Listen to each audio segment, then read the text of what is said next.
जय श्री राम। देखो आप लोग क्या है 12 घंटे का दिन और 12 घंटे की रात देखते हुए, अगर गर्मियों की बात कर दे तो यही दिन 13 घंटे के आसपास हो जाता है और रात थोड़ी सी छोटी हो जाती है। और सर्दियों की बात करें तो रातें थोड़ी लंबी हो जाती है और दिन थोड़ा सा छोटा हो जाता है। पर क्या आप लोगों ने ऐसा सोचा है कि क्या ऐसी भी कोई जगह है जहां पर 6 महीने का दिन और 6 महीने की रात हो?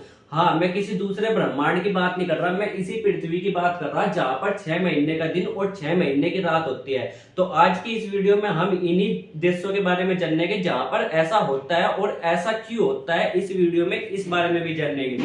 अगर हम पहली जगह की बात करें तो वो है अलास्का। अलास्का अभी के समय में अमेरिका का हिस्सा है। किसी समय ये किसका हिस्सा हुआ करता था? रूस का हिस्सा हुआ करता था। अमेरिका ने रूस से इसको खरीद लिया था। ये बहुत ही सुंदर जगह है जो ज्यादातर बर्फ से ढकी रहती है और लोग बाग यहाँ पर घूमने के लिए ज्यादातर जाते नहीं, कम ही जाते हैं, क्योंकि ये बहुत ही ज्यादा ठंडा है और बर्फ से हमेशा ढका रहता है। और इतना भी ऐसा कोई खूबसूरत नहीं है कि इसको देखने के लिए बहुत सारे लोग जाए। पर यहाँ पर क्या होता है, यहाँ पर दिन और रात काफी लंबे लंबे होते हैं। लगभग 2 महीने का दिन और 2 महीने की रात होती है यहाँ पर। अगर दूसरे देश की बात करें तो वो है कनाडा। कनाडा बहुत ही बड़ा देश है और इसमें क्या है, ज्यादातर बर्फ ही बर्फ से ढका रहता है। अगर यहाँ की बात करें तो इतना कोई खास सुंदर भी देश नहीं है, पर ज्यादातर लोग यहाँ पर जाना पसंद करते हैं भारत से। यहाँ पर क्या होता है, यहाँ पर 51 दिनों तक सूरज नहीं डूबता। कितने? 51 दिन। देखो इसके बाद बात करते हैं फिनलैंड की। फिनलैंड बहुत ही ज्यादा खूबसूरत देश है और यहाँ पर झील ही झील पाई जाती है। इसको ही झीलों का देश भी कहा जाता है, क्योंकि इसमें जगह जगह पर आपको झील देखने को मिल जाएगी। अब ये इतना खूबसूरत है कि गर्मी के दिनों में तो यहाँ देखने में ऐसा लगता है जैसा स्वर्ग में आ गए हो। इसीलिए यहाँ पर गर्मियों के दिनों में लोग बाग दूर दूर के देशों से घूमने के लिए आते हैं। यहाँ पर अगर गर्मी के दिनों की बात करें तो देखो कितना खूबसूरत है ना। गर्मी के दिनों की बात करें तो यहाँ पर 81 दिनों यानी कि 80 दिनों के आसपास तक सूरज नहीं डूबता, यानी कि 80 दिन यहाँ लगातार दिन रहता है। तो इसके बाद आता है आइलैंड। आइलैंड क्या है, यहाँ की जनसंख्या बहुत ज्यादा नहीं है, पर यहाँ पर लोग बाग घूमने के लिए आते हैं क्योंकि खूबसूरती के मामले में ये भी अच्छा खासा देश है। अब यहाँ की बात करें तो यहाँ भी लगभग 70 से 80 दिनों तक लगातार सूरज उगा रहता है और यहाँ पर भी 70-80 दिनों तक सूरज नहीं डूबता है। अब क्या है नॉर्वे।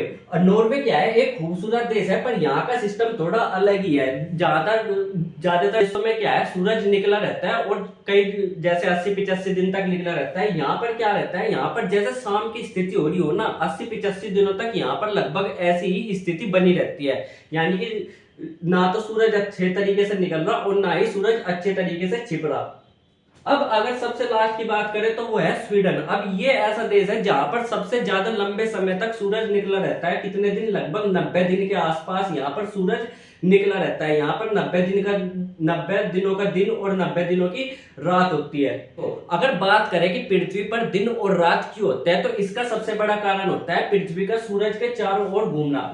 जो सूरज के चारों ओर 2 तरीके से घूमते हैं। देखो एक तो ये क्या हो गया, इस तरीके से सूरज के चारों ओर घूम रही, पर एक ये ऐसे भी घूम रही, ऐसे करके भी घूम रही। इस ये क्या हो गया, पृथ्वी 2 तरीके से गति करते हैं। जो सी ये वाली गति सूरज के चारों ओर ऐसे घूम रही, इसको बोलते हैं परिक्रमण गति। और जो ये ऐसे घूम रही, ऐसे ऐसे ऐसे ऐसे घूम रही, ऐसे ऐसे घूम रही, ऐसे ऐसे घूम रही ना, ये इसको बोलते हैं घूर्णन गति। तो इस घूर्णन गति और परिक्रमण गति के कारण ही ऐसा होता है कि एक जगह पर 6 महीने का दिन और 6 महीने की रात हो जाती है।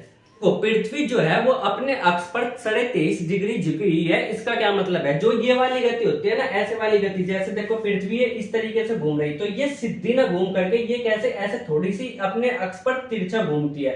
ये जो अक्ष होता है ऐसा कोई लाइन नहीं होती है, ये एक आभासी लाइन होती है। मतलब एक वैज्ञानिक इसको समझने के लिए ये लाइन खींच देती है, यानी कि पृथ्वी इस पर इस तरीके से घूमती है। जब ये पृथ्वी इस तरीके से घूम रही है तो यहाँ पर कहीं पर सूरज होगा और सूरज की रोशनी इधर से पड़ रही होगी। अगर सूरज की रोशनी इधर से पड़ेगी तो आधे हिस्से में क्या हो जाएगा, रोशनी पड़ेगी, तो यहाँ पर दिन हो जाएगा। और जिस आधे हिस्से पर रोशनी नहीं पड़ेगी वहां पर क्या हो जाएगी, रात हो जाएगी। इसी तरीके से पृथ्वी पर दिन और रात होते हैं। अब अगर आप ये वाली जगह देखो, जो सी लाल वाली लाइन है ना, इस वाली जगह को देखो तो ये क्या हो रहा है, यहाँ पर दिन ही है, यहाँ पर रोशनी हमेशा पड़ी रही। जैसे यहाँ पर कोई देश है तो यहाँ पर रोशनी हमेशा पड़ी ही रही है, यहाँ पर रात होगी नहीं। और जितने भी मैंने देश अभी तक आपको दिखाए, सारे के सारे देश, वे सारे के सारे इस पृथ्वी पर ऊपर की चोटी पर ही है, यानी कि ऊपर चोटी पर है। इसीलिए यहाँ पर क्या इतनी लंबी लंबी दिन और इतने लंबे लंबे रातें होती है। होपफुली आपको समझ में आ गया होगा कि दिन और रात इतने लंबे लंबे 6 महीने तक के क्यों होते हैं।